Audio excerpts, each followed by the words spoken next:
नमस्कार अभियोग्यताधारकांनो आणि विद्यार्थी मित्रांनो, शिक्षक भरतीच्या अनुषंगाने हा व्हिडिओ आहे। सांगली जिल्ह्यामध्ये तब्बल 324 कंत्राटी शिक्षक घेण्याचा निर्णय त्या ठिकाणच्या जिल्हा प्रशासनाने घेतलेला आहे, जिल्हा शिक्षण विभागाने घेतलेला आहे।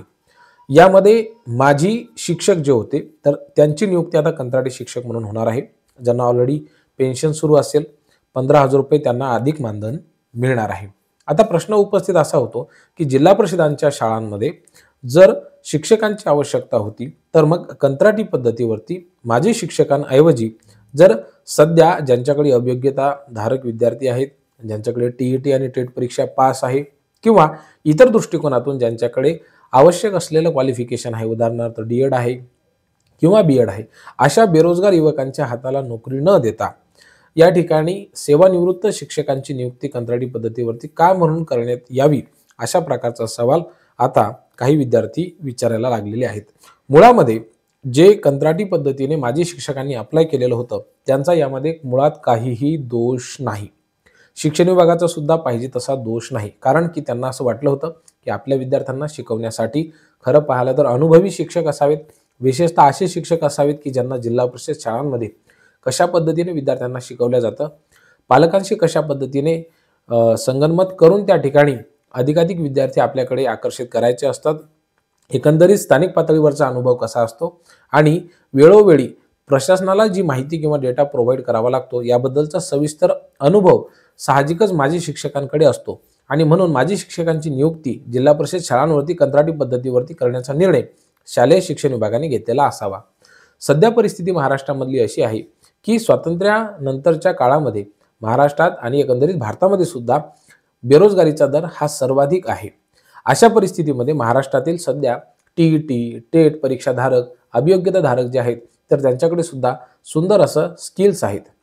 साहजिकच थोडासा वेळ लागेल, परंतु जिल्हा परिषद शाळांमध्ये जे वेगवेगळे अनुभव त्यांच्या कामातून मिळवायचे असतात तर ते सुद्धा त्यांना जर नियुक्ती मिळाली तर त्यांच्या माध्यमातून सुद्धा ही सगळी कामं होऊ शकतात।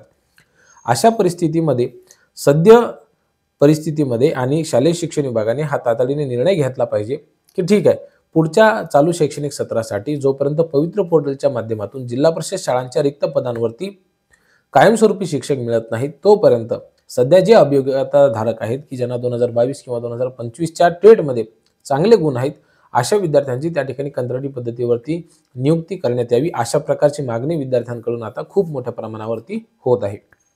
पहिलं महत्त्वाचं कारण म्हणजे काय की हाताला रोजगार नाहीये, काम नाहीये हाताला। दुसरी महत्त्वाचे कारण म्हणजे काय की त्या ठिकाणी आपण सगळीकडे सध्या बघतो की जे माजी शिक्षक आहेत तर त्यांना किमान 2005च्या पूर्वी नियुक्ती असल्या कारणामुळे किमान त्या ठिकाणी पेन्शन सुद्धा असू शकते। काही शिक्षक असेही असू शकतात की ज्यांच्याकडे ती पेन्शन नसेल, ज्यांची नियुक्ती 2005 नंतर झालेली असेल आणि ते सेवानिवृत्त झालेले असतील तर ठीक आहे, अशा शिक्षकांना आपण कंटिन्यू करू शकता, थोडीशी आर्थिक लाभ किंवा मानधन त्यांना पाहिजे, अशा प्रकारची मागणी आता विद्यार्थी करायला लागत आहेत किंवा ते त्यांच्या माध्यमातून ही मागणी होताना दिसत आहे। एकंदरीत जर आपण पाहिलं तर एखाद्या सुरक्षित राष्ट्रासाठी खऱ्या अर्थानं आवश्यकता असते ती म्हणजे त्या राष्ट्रामधल्या युवकांच्या हाताला काम मिळण्याची। कारण की हाताला जर काम मिळालं नाही तर ह्या डोक्यामध्ये काय विचार येतील आणि हे डोकं कोणीकडे भरकटेल हे सांगता येत नाही। काल आपण नाशिक या जिल्ह्यामध्ये मालेगाव तालुक्यामध्ये झालेलं जे प्रकरण आहे ते आपण बघितलं असेल। एक 24 वर्षाच्या युवकाने साध्या 3 वर्षाच्या अतिशय चिमुरडीवरती बलात्कार केला। एवढंच नाही तर त्या अत्यंत छोट्या बाळाचा अत्यंत निगृणपणे खून सुद्धा केला, हत्या केली आणि त्या ठिकाणी दगडाने ठेचून त्या बाळाला या संसारातून खऱ्या अर्थानं म्हणजे हत्या त्या ठिकाणी त्या बाळाची केली। प्रश्न असा उद्भवतो की जर ह्या 23, 24, 25 उमेदीत असलेल्या विद्यार्थ्यांच्या हाताला जर काम नसेल तर डोक्यामध्ये असे वाईट विचार येतात, ते परावृत्त होतात वाईट व्यसनांकडे, वाईट गोष्टींकडे, आणि हे जर होऊ द्यायचं नसेल तर त्यांच्या हाताला काम असणं आवश्यक आहे, रोजगार मिळणं आवश्यक आहे। ज्यांनी आयुष्यामध्ये खूप मोठी सर्व्हिस केलेली आहे, त्यांनी अतिशय चांगलं काम केलेलं आहे, तर अशाही लोकांचा अनुभव घेऊ नये का मग, असं आमचं म्हणणं नाही। साहजिकच त्यांचा अनुभव हा राज्य शासनाच्या विद्यार्थ्यांच्या पालकांच्या भरभराटीसाठी विकासासाठी कामी यावा, परंतु हे सगळं करत असताना खूप महत्त्वाचं आहे ते म्हणजे या विद्यार्थ्यांच्या हाताला काम असणं। यांच्या विद्यार्थ्यांच्या हाताला काम असलं तर पुढची भरभराट होऊ शकते। म्हणून शालेय शिक्षण विभागाकडे आता सगळे विद्यार्थी मागणी करत आहेत की ज्या हातांना काम नाही आहे, ज्यांच्याकडे प्रशिक्षण घेतलेलं असेल किंवा आवश्यक असलेलं क्वालिफिकेशन असेल किंवा टेट परीक्षेमध्ये चांगले गुण असतील तर अशा विद्यार्थ्यांना कंत्राटी पद्धतीवरती घ्यावं, जेणेकरून बेरोजगारीची सुद्धा समस्या दूर होईल, विद्यार्थ्यांना चांगला अनुभव सुद्धा येईल आणि एकंदरीत जिल्हा परिषदेचं वातावरण नेमकं कसं असतं तर ह्याही बद्दलचा अनुभव त्यांना साहजिकच घेता येईल.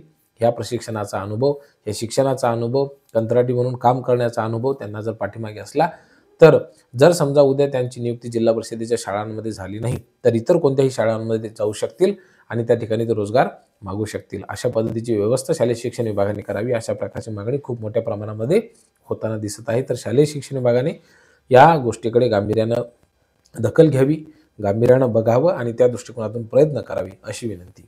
खूप खूप धन्यवाद.